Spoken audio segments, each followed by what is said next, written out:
Verse 3, He leads me in the paths of righteousness for His name's sake. Doesn't say He spanks me. Doesn't say He puts me on probation. He comes and finds me. He brings me back. He says, you follow me. Most important thing the sheep can do is stay very close to the shepherd. My sheep hear my voice. Well, here it is, right here, the Word. Where do you hear His voice? The Word.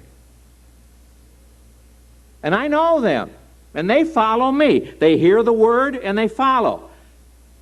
In John 10, He said, they won't follow anybody else's voice.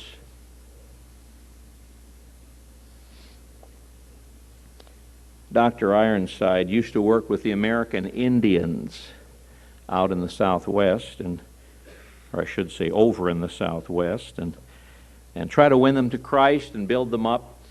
And he and a newly converted American Indian went to Los Angeles for a meeting. And the man had not been saved a great length of time. And he and Ironside were walking down the street, and there on the street corner was a cultist preaching. You could do this in Los Angeles back in those days. A member of a false cult, Bible in his hand, preaching lies. Well, the Indian, a young Christian, saw this man preaching, saw he had a Bible, thought, well, you know. So he stops to listen. Ironside kept on walking. He stops to listen. After a while, he caught up with Dr. Ironside, and Dr. Ironside said to the new Christian, well, what did you think of the preacher? And the Indian said, all the while that man talked, something in my heart said, liar, liar. My sheep hear my voice, said Jesus. They won't follow a hireling. They won't follow another shepherd because they hear the voice of God in the Word. The necessities of life, the emergencies of life, and the responsibilities of life. What is my responsibility? To let Him lead me in the paths of righteousness so that He's glorified for His name's sake. Now that word paths is an interesting word.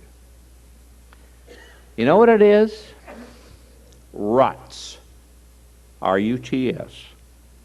It means the well-worn paths that have been worn down because others have walked that way before. The sheep's problem was he got away from the shepherd and got into some other area, and then when he brought him back, when the shepherd brought the sheep back, he said, look, here are the well-worn paths. Now what I'm going to say may startle some of you, it may bother some of you, but I think most of you will say amen.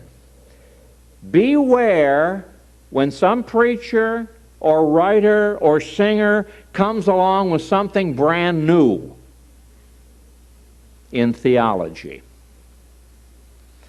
If it's new, it's not true. If it's true, it's not new. There's nothing new under the sun. And I read some of the books that are coming out today, and some of them by people who ought to know better, trying to be cute and trying to be unique and trying to be different, trying to be up to date. And in so doing, they're getting out of the well-worn paths where Jesus has been leading the sheep for centuries. There's no new way to live a holy life. There's no new way to get the gospel out, new methods. Paul didn't have radio. He'd have won the whole world if he had. Beware when you get away from the well-worn paths. I'm a student of Christian biography. In my library, I think I have over 1,000 biographies, and I haven't read all of them yet, but I've read many of them. And I've noticed something. Whether it is St. Augustine, or Hudson Taylor, or Charles Spurgeon, or Amy Carmichael, or Hudson Taylor, or David Brainerd, or Jonathan Edwards, or Susanna Wesley, they all built on the same spiritual principles. And somebody comes and says, oh, there's a whole new insight on this. Really? Taken us 2,000 years to find it. Beware. The Lord is my shepherd. I have sufficiency for the necessities of life, the emergencies of life, the responsibilities of life. Hallowed be thy name. I'm going to follow my shepherd on these well-worn paths that others have walked, and I'm going to do it for his name's sake.